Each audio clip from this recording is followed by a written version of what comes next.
नमस्कार साथियों, आप सभी का आपके अपने चैनल लर्न शेयर में मैं मनीष माल तहे दिल से स्वागत और अभिनंदन करता हूं। मेरे प्यारे साथियों, मेरे शेर और शेरनी और मेरे काजू कतलियों, हो जाओ तैयार और अब आपको होने वाला है सामाजिक विज्ञान से प्यार। तो हम लोग पढ़ रहे थे चुनावी राजनीति अध्याय 3 और आज जो हमारा वीडियो नंबर लेक्चर नंबर 4 है। तो अब हम लोगों को क्या पढ़ना है, हम चुनाव अभियान पढ़ चुके हैं कि जो पार्टियां अपने अपने कैंडिडेट को उतारती है, उम्मीदवारों को उतारती है, जो उम्मीदवार चुनाव में उतरते हैं उन्होंने बिगुल बजा दिया है, वो लोगों के पास वोट मांगने जा रहे हैं। अब जो सबसे इंपॉर्टेंट जो दिन आता है वह दिन आता है चुनावों का दिन। सबसे इंपॉर्टेंट जो दिन है वो है चुनावों का दिन। और चुनावों का दिन किसे कहा जाता है?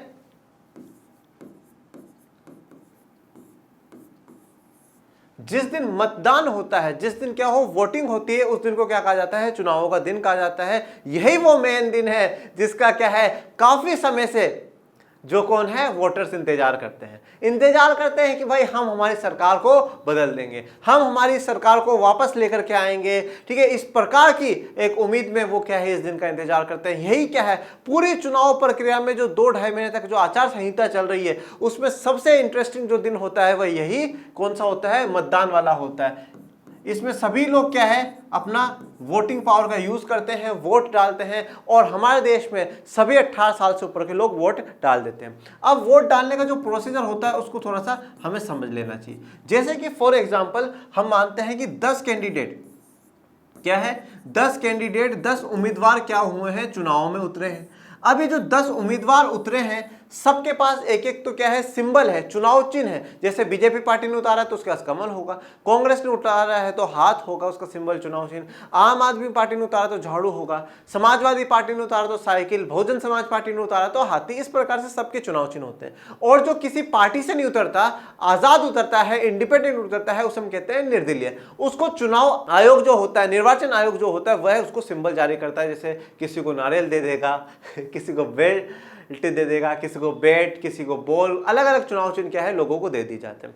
वो सभी चुनाव चिन्ह उनको मिल जाते हैं और उसी हिसाब से वो प्रचार प्रसार करते हैं कि कमल पे आप अपना बटन दबाएं। ठीक है, क्योंकि हमारे देश में आज भी काफी जो जनसंख्या है वो अशिक्षित है, तो उनको नाम वाम बताने में बहुत मुश्किल है। आसानी से बोल देते भैया जो बल्ले वाला देख रहे हो ना, इस बल्ले वाले पे आप बटन दबा देना और हमें जिता देना, ये बात कही जाती है। अब जैसे मान लो कि भाई जहां पे जो चुनाव में जो लोग बैठे हैं वो कहीं चीटिंग कर जाए तो वो कहे नहीं यार। अब मान लो जो चुनाव करवाने आए वो भी तो किसी ना किसी पार्टी का से जुड़ा होगा, वो चाहता होगा ना यह पार्टी की सरकार बने, तो अगर वो घोटाला कर दे तो बिल्कुल हो सकता है। तो ऐसी कंडीशन में क्या होता है, जैसे जो 10 कैंडिडेट उतरे हैं वो 10 के 10 कैंडिडेट क्या करते हैं, एक एक अपना एजेंट उतारते हैं। क्या बनाते हैं? एजेंट बनाते हैं।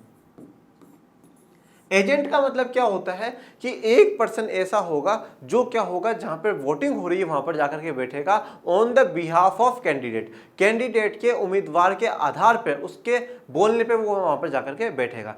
क्या होता है, जो भी कैंडिडेट उतरता है वो पार्टी अपना एक लेटर जारी करती है और उस लेटर में लिख करके देती है कि भैया ये जो है ना एक्स नाम का जो इंसान है ये हमारी पार्टी से क्या होगा, इस वाले बूथ पर क्या होगा, एजेंट होगा। ये ध्यान रखेगा कि भाई जो वोट डालने आ रहे हैं वो सभी इसी एरिया के हैं या नहीं है, जो वोट कोई गलत इंसान तो नहीं डाल रहा है, कहीं जो चुनाव लेने करवाने आए हैं, जो अधिकारी आए हैं, वो किसी पे प्रेशर तो नहीं बना रहे विशेष रूप से कि भाई आप इसी को क्या हो, इसी पार्टी को वोट डालो।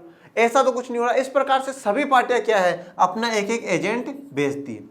सभी पार्टी अपना एजेंट भेजती है। 10 पार्टी है, 10 लोग चुनाव लड़ रहे हैं, 10 के 10 अपना एक एक एजेंट भेजेंगे। इन एजेंट को एक पत्र जारी होता है जो कि पार्टी करती है या उम्मीदवार पत्र जारी करता है, वो भेजते हैं। जाकर के बूथ में जो भी अधिकारी बैठा हो उसको दिखा देंगे कि सर मैं इस पार्टी से एजेंट हूं। उनको पूरी की पूरी जो वोटिंग लिस्ट है, इलेक्टोरल रोल है, वोटर लिस्ट है, वो दे दी जाती है कि आप मिलाते जाना। जैसे मान लो मैं गया मनीष, तो भाई देख लेंगे, हाँ मनीष का नाम है, बोले है भाई बिल्कुल है। मनीष इसी कॉलोनी का रहने वाला है, बोले है सर। इसका ये नंबर है, बोले हाँ ये नंबर है। ठीक है, ये आदमी सही। वो 10 के 10 मुझे देख लेंगे कि हाँ यार ये हमारी कॉलोनी का या वहां का ये आदमी है और इसका वोटिंग लिस्ट में नाम है, ये गलत वोट नहीं है, फर्जी वोट नहीं है, सही वोट नहीं, इसको वोट देने दो। अब मान लो 2 घंटे बाद में वापस आया, मैं तो वोट दूंगा, फिर से वोट दूंगा। अब वोट दूंगा तो जैसे मैं वापस वोट देने के लिए आया तो क्या होगा, उसमें जैसे पता चल जाएगा मनीष, बोले मनीष कैसे, इसका तो वोट लग गया है, कट कर दिया है हमने मनीष के नाम से, तो मनीष का तो वोट लग गया, मनीष को हटाओ। तो वहां पे क्या होता है, एजेंट ऐसा काम करता है। तो एजेंट आपके बहुत यूजफुल होते हैं और इन्हीं एजेंट का बाद में जाकर के एक जगह और जरूरत आएगी, उसे हम कहते हैं मतगणना। मतगणना में इसकी और भी इस्तेमाल, इसका और भी जरूरत होगी किसकी, एजेंट की। तो इस प्रकार से क्या है, चुनाव होते हैं। मतदान और मतगणना, चुनाव का आखिरी चरण मतदाताओं द्वारा वोट देना। इस दिन को आमतौर पर चुनाव का दिन कहते हैं। मतदाता सूची में नाम वाला हर व्यक्ति अपने इलाके में स्थित मतदान केंद्र पर जाता है। मतदान केंद्र मतलब जो बूथ होते हैं, जो बूथ होते हैं उन बूथ पे जाकर के अपने वोट डाल देते हैं। तो उस मतदान केंद्र पे जाकर के क्या है, और ये मतदान केंद्र क्या होंगे, किसी स्कूल को बना देंगे, किसी कॉलेज को बना देंगे और मतदान केंद्र बना देते हैं और हर इंसान वहां पर जाकर के वोट देकर आता है। यह मतलब पूरी प्रक्रिया में जब से आचार संहिता की घोषणा करता है निर्वाचन आयोग, उस दिन से लेकर के मतगणना तक सबसे इंपॉर्टेंट दिन यही होता है। इसी दिन का बहुत बेसब्री से इंतजार होता है। और जैसे यहाँ पे आप देखिएगा, ये दीदी क्या है, वोट डालने के लिए आई है और ये अधिकारी हैं जिन्होंने क्या है, इनके उंगली पे साइन कर रहे हैं जिससे कि ये वापस आकर के फर्जी वोट ना डाल जाए। तो दीदी ने एक वोट डाल दिया। यहाँ पे देखो, अगर आपको चित्र में सही से साफ दिख रहा होगा तो यहाँ पर एक बैठे हुए सर जो चेक कर रहे हैं इलेक्टोरल रोल में कि इनका नाम है या नहीं है, इन्होंने वोट दिया सही है। तो इस प्रकार से बहुत लंबी प्रक्रिया चलती। मतदान हो जाने के बाद सभी वोटिंग मशीनों को सील बंद करके एक सुरक्षित जगह पर पहुंचा दिया जाता है। अब मतदान हो गया। अब मतदान किस में होता है, ईवीएम में, इलेक्ट्रॉनिक वोटिंग मशीन में। ठीक है, इलेक्ट्रॉनिक वोटिंग मशीन में होता है। इलेक्ट्रॉनिक वोटिंग मशीन में हो गया, जैसे मान लो मतदान का टाइम सुबह 8 बजे से लेकर के 5 बजे तक का है। 8 बजे से लेकर के 5 बजे तक वोटिंग हो जाएगी। फिर जहां जहां पर मतदान केंद्र बनाए गए सारे जगह मतदान केंद्रों में पेटियां बंद करी जाएगी। जितनी भी मशीन उन सबको पेटियों में बंद करा जाएगा, सील करा जाएगा, सील लगा दी जाएगी, पैक कर करके उन्हें एक स्थान पे भेज दिया जाएगा। उस शहर में एक स्थान पे भेज दिया जाएगा। जैसे मान लो कि भाई किसी बड़े भवन में भेज दिया गया, किसी बड़ी कॉलेज में इकट्ठा करा लिया गया कि भाई वहां पे क्या करेंगे, मतगणना करेंगे, काउंटिंग करेंगे किसकी, वोटों की। जो वोट है उनकी क्या करेंगे, हम काउंटिंग करेंगे कि किसको कितने वोट मिले। तो सबको पैक कर करके भेज दिया जाता है।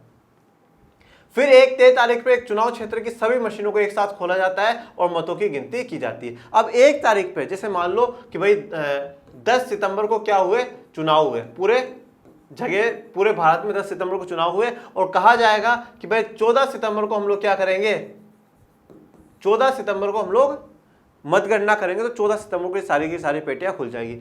ये जो आप सीन देख रहे हैं ना, ये सीन है चुनावों से पहले का।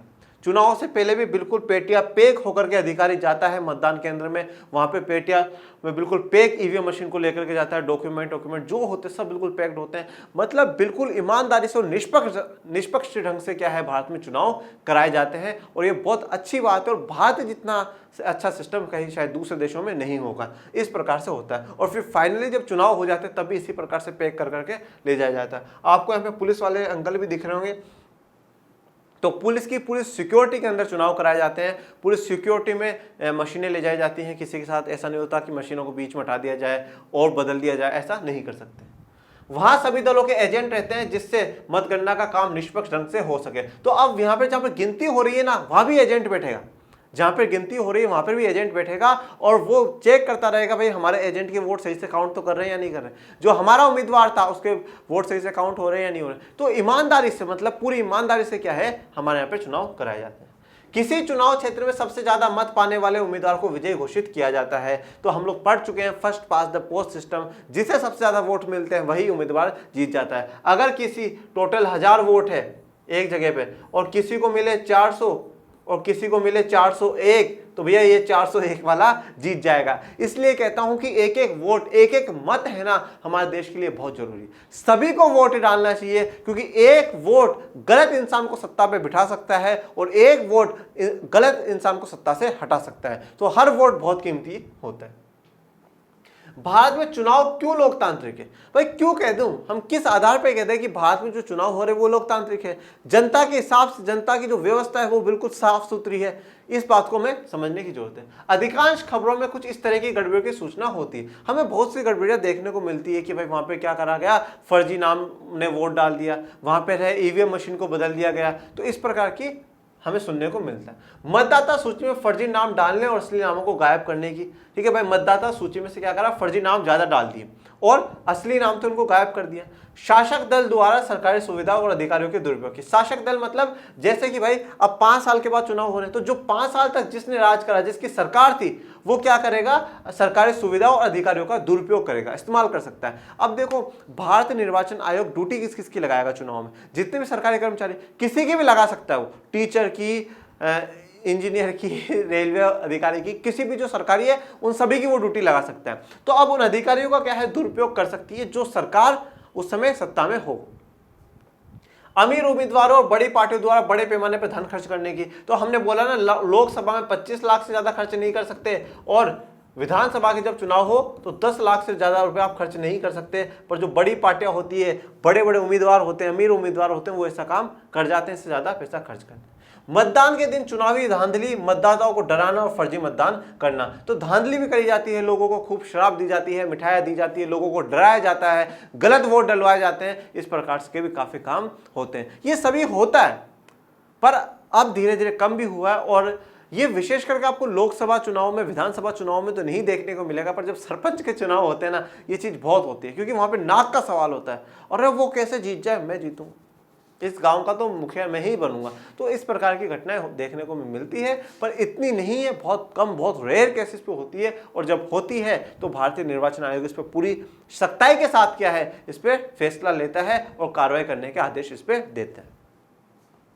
स्वतंत्र चुनाव आयोग, हमारे देश में चुनाव एक स्वतंत्र और बहुत ताकतवर चुनाव आयोग द्वारा कराए जाते हैं। तो हमारे देश में जो चुनाव करा रहा है वो कोई पार्टी नहीं करा रही है, वो सरकार नहीं करा रही है, बल्कि एक स्वतंत्र चुनाव आयोग करा रहा है। और ये स्वतंत्र जो चुनाव आयोग है, जिसे हम भारतीय निर्वाचन आयोग कहते हैं, ये संवैधानिक बॉडी है, ये संवैधानिक संस्था है।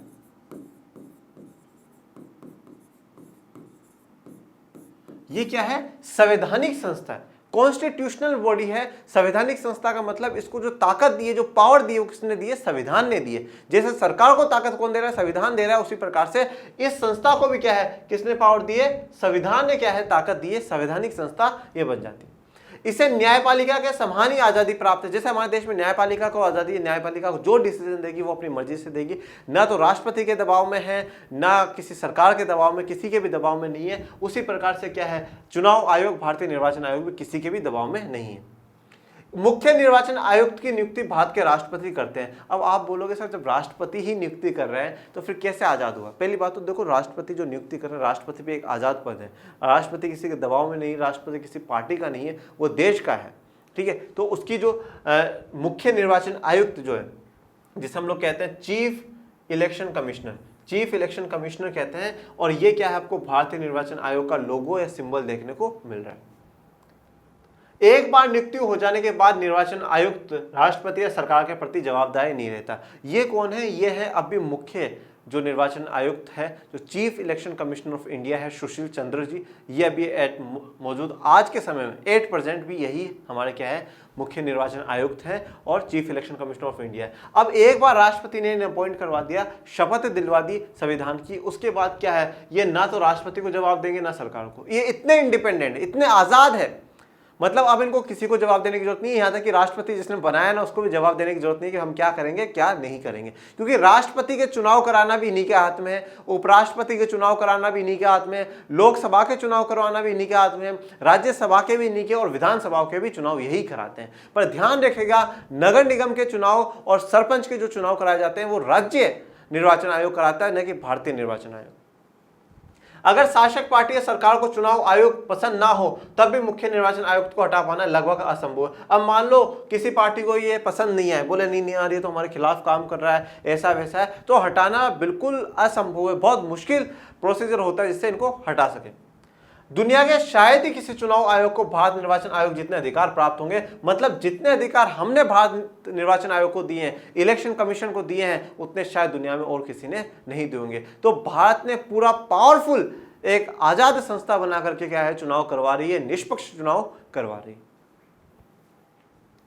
निर्वाचन आयोग चुनाव की अधिसूचना जारी करने से लेकर चुनावी नतीजों की घोषणा तक पूरी चुनाव प्रक्रिया के संचालन के हर पहलू पर निर्णय लेता है। तो अब जब घोषणा करी थी कि भैया क्या होंगे, इतनी तारीख को चुनाव होंगे, उस दिन से लेकर के चुनाव होने तक और मतगणना होने तक, और यहां तक कि जितने लोग जीत करके गए वो शपथ ना ले ले, जब तक कि पूरी कार्रवाई पर क्या है नजर रखता है, कौन कितने पैसे खर्च कर रहा है, कौन क्या भाषण दे रहा है, कोई जाति धर्म के आधार का भाषण तो नहीं दे रहा है, कौन कितना शराब बिकवा रहा है, पूरी जो जानकारी है चुनाव आयोग रखता है, चुनाव आयुक्त रखता है, पूरी नजर रखता है पूरे देश पे कि क्या हो रहा है क्या नहीं हो रहा है। अब आप सोचते होंगे कि सर एक चुनाव आयुक्त पूरे देश पे कैसे रखता होगा, बिल्कुल सही बात है। तो आप सभी ने सुना होगा कि हर राज्यों में को डिस्ट्रिक्ट में बांटा जाता है, जिला में बांटा जाता है, ठीक है।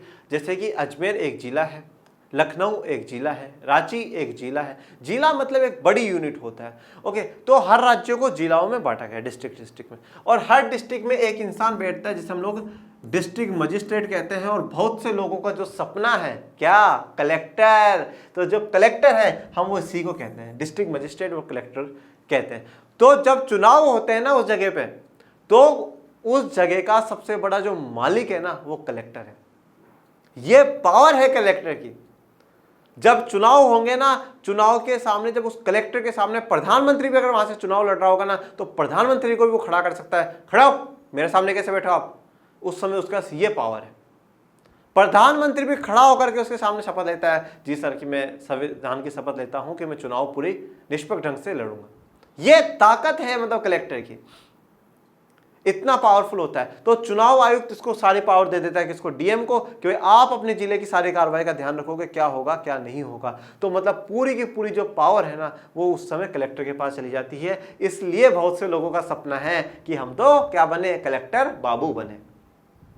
यह आदर्श चुनाव संहिता लागू कराता है और इसका उल्लंघन करने वाले उम्मीदवारों और पार्टियों को सजा देता है। अब मान लो कि उस जिला में जो डीएम है, उस अगर वो वहां पे कोई पार्टी जो आचार संहिता जो लगाई है निर्वाचन आयोग ने उसकी बात नहीं मान रहा है, कोई सरकारी गाड़ियों का उल्लंघन इस्तेमाल कर रहा है, ज्यादा शराब बिकवा रहा है, मतलब पूरी उस आचार संहिता का अगर उल्लंघन करता है तो ये लोग उसे सजा दे सकते हैं, पनिश कर सकते हैं, उन लोगों को जेल में डलवा सकते हैं, ठीक है। और जब आचार संहिता होती है ना तो मतलब जेल से जमानत भी बहुत मुश्किल से मिलती है।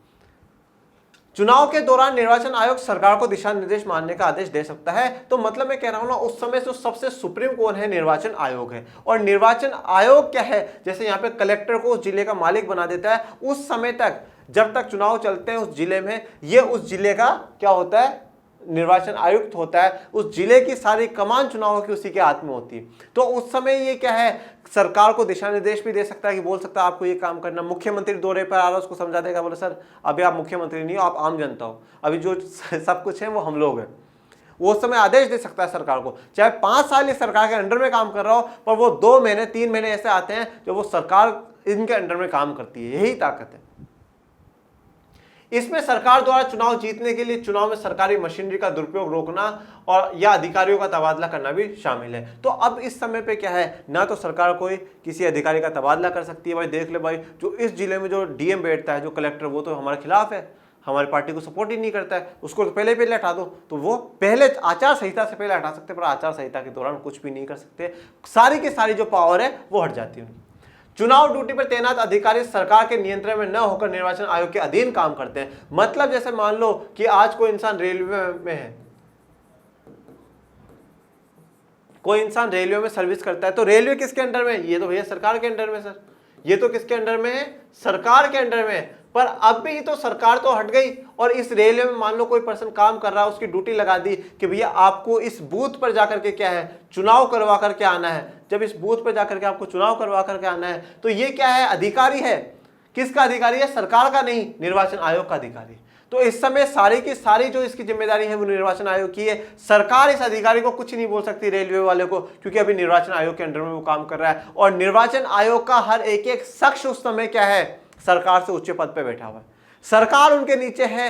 सरकार मतलब मान लो कि अगर यह जहां पे बूथ पे ड्यूटी लगी है इस इंसान की, अगर उस बूथ में प्रधानमंत्री नरेंद्र मोदी जी वोट देने जा रहे हैं ना, तो उनको भी बिल्कुल आराम से वोट, जिस तरीके से आम लोग वोट दे रहे हैं उसी तरह से वोट देना पड़ेगा। अपने हाथों पे इंक लगवानी पड़ेगी, बिल्कुल सर सर सर बोलते हुए उनको सारे साहब निकलना पड़ेगा। ये सिस्टम है। मतलब उस समय सरकार कुछ नहीं है, सरकार जो कुछ है उस समय निर्वाचन आयोग ही है।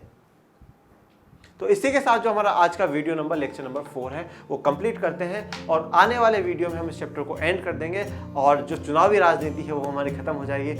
आप अपने चैनल को ललन शो को ज़्यादा लाइक करें, शेयर करें, सब्सक्राइब करें। Thank you so much, bye bye.